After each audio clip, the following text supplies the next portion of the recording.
You know, I have similar experiences writing where it starts off as one thing in a short story or in a novel. But I'm thinking of a short story I wrote recently, and it's in one of my collections. It's called Milt's Advice Booth.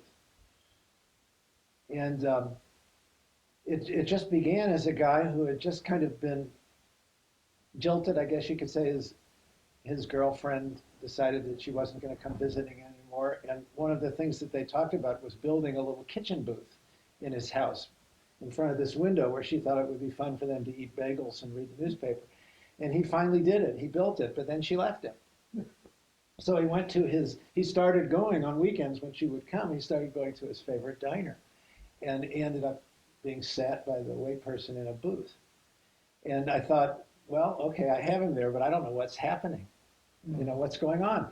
And somebody came to the booth and mistook him for someone else. He was mistaken for being a kind of a TV therapist who gave advice to people. And so this guy came, I thought that's who he was, and asked him if he could join him at the table, and he said sure. And the fellow asked him for advice and told him that he recognized him, and he was really feeling kind of blue, so he didn't correct the guy. He just listened, and then he gave him some advice. And then that would happen almost every time he was in the restaurant. And finally, he was worried about this false identity that he'd created and would it get him in trouble, because he became kind of known as Milt who gives advice in his restaurant booth. And of course, I won't tell you how it ends, but it's an example of how a story can just start with this feeling or thing that's on my mind when I wake up in the morning. And I'll go to the keyboard. You go to paper, which is pretty cool. I kind of feel like my hand wouldn't know what to do and my mind wouldn't know what to do. But if I put my fingers at a keyboard with that idea and I just start typing, something comes.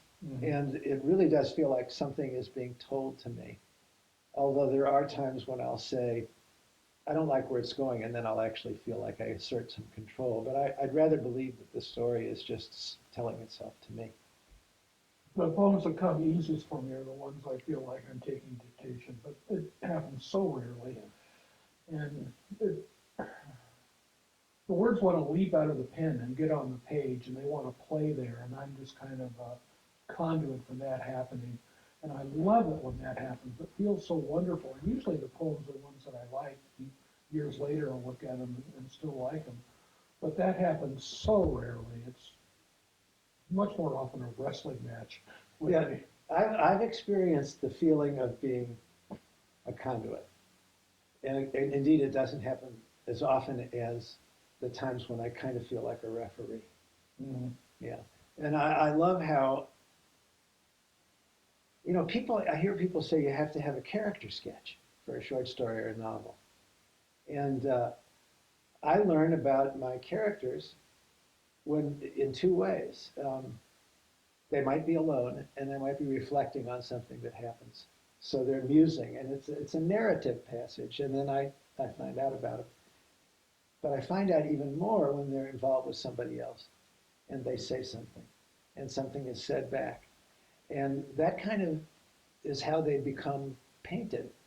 And I always feel like if I were to outline too much or set up a timeline, it would feel a little bit to me like paint by the numbers, which I don't want. Yeah.